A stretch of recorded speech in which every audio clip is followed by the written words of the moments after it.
Hey guys, what is going on? David the Cerebral Coder here, and today we're going to talk about Boolean values. Alright, so what are Boolean values? Boolean values are true and false values used for program flow. They let us do things based on certain conditions. So, let's look at a couple examples. We have 9 is greater than 10. This is false. Okay? So this is the Boolean value for 9 is greater than 10. Put that down here. Let's do another one. 7 is less than 20. So this is true, so the Boolean value for this is going to be true. 8 equals 9. Alright, this is obviously false.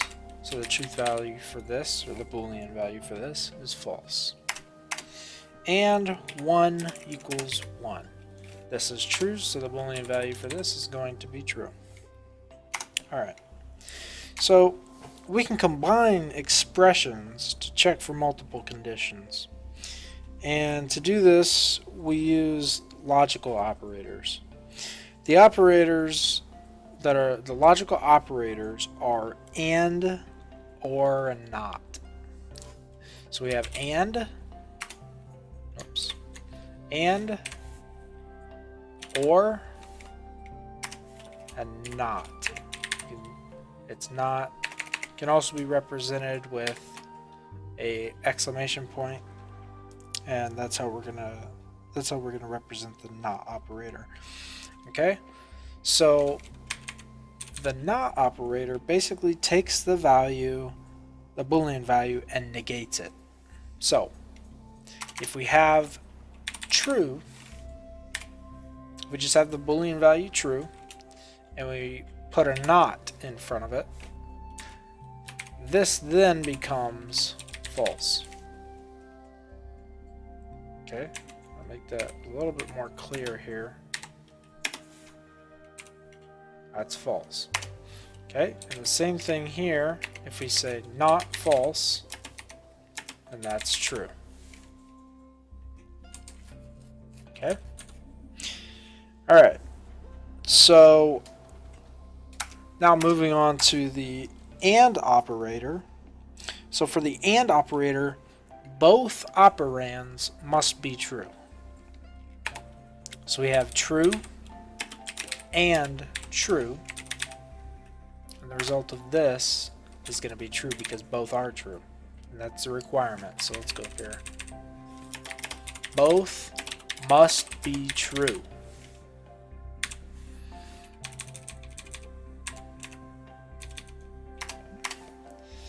Now let's do true and false. Both must be true, and they are not both true. So the result of this expression is going to be false. Okay? So we'll go false and true. And the same thing here. Both of them are not true, so the result of this is false. And false and false. Both of these are not true again, so the result of this is false. So as you can see, there's a little pattern here. For ands, both of them must be true, and pretty much all other cases, it's always going to be false. Okay, so those are the ands, and now we're going to move on to the ors. So for the ors,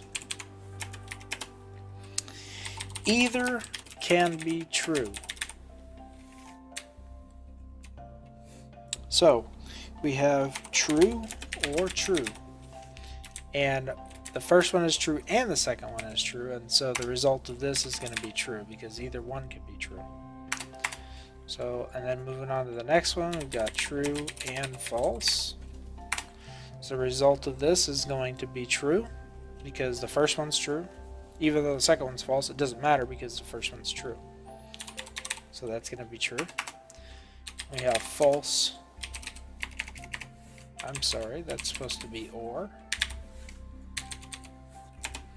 False or true. And same thing here. If this is false, doesn't matter because this one's true. either one can be true. This one's going to be true. And then we have false or false. Now neither one of these are true, and so finally the result is going to be false.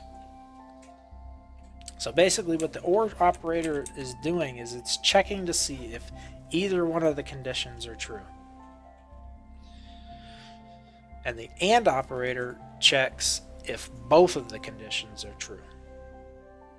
Okay? Alright, now let's combine these into one large statement. Okay? So we're going to say 7 is less than 10, or 8 is greater than 0. And then what we're going to do is we're going to take the whole thing and we're going to wrap it in parentheses, and then we're going to not it. Alright, so let's break this down, okay? 7 is less than 10. Okay, we know that's true. Alright, so we're going to start there. So we'll have the not here in the parentheses, and we'll put a true here. Okay, so we've broken down this part. And then we have the OR. So we'll put the OR in there. And we'll say 8 is greater than 0. Okay, that's true too. Okay. And now we've basically broken down the two expressions here. And we just have to deal with this here. So we have the true or true. Now if we go back up here for the OR, either can be true. And if we come back down here, we have true or true here, and the result for that is true. So we can bring this all the way down here. We can say not true. And then if we go up to our nots, not true is equal to false. So the result of the expression is going to be false. So that equals false. In our next video, we're going to talk about if statements. So stay tuned for that, and we'll see you guys later. Keep learning.